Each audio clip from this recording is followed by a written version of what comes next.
There are always fears that we have in discussing faith with those we come into contact with. But how many of you know that as God's children and as believers, we are supposed to be witnesses to all those that we come into contact with?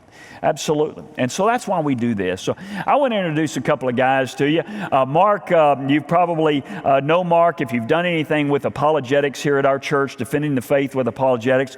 You know Mark. So Mark, before we even get started, tell everybody a little bit about you, family, wife, kiddo, and what you do.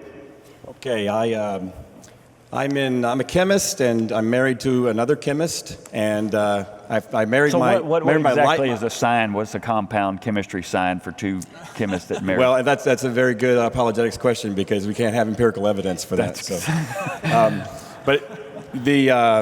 We have a little girl. She's 6 years old, and we've been here at Cottonwood Creek for about 10 years. And I've just rededicated my life to Christ. You know, I grew up kind of blind faith and rededicated my life. And my wife, you saw her testimony a few weeks ago with Kelly.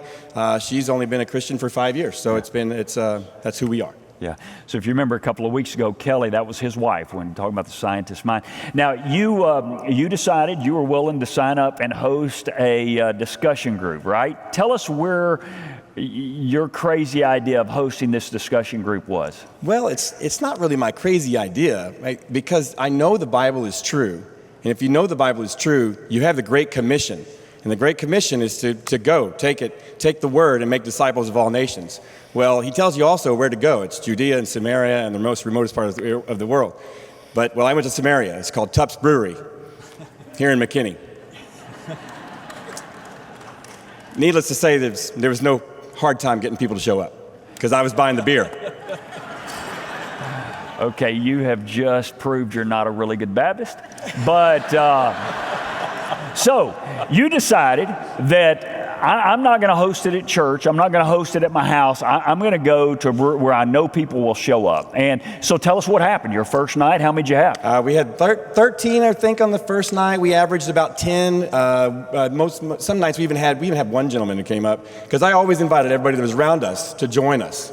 And one was a Turkish immigrant, and he was raised Muslim, but now atheist. So when we had atheist skeptics, we had non-believers, we had weak believers, we even had blind faith Christians there that learned a lot too from the atheist perspective. Wow. And so tell us, man, as you went through it, do you have one neat story or really what's going to happen now? Well, I mean, now that you're done with the Explore God, what's going to happen now? Well, I'll just tell you the neat stories were just the true interaction and the absolute repetitive people showing up week after week.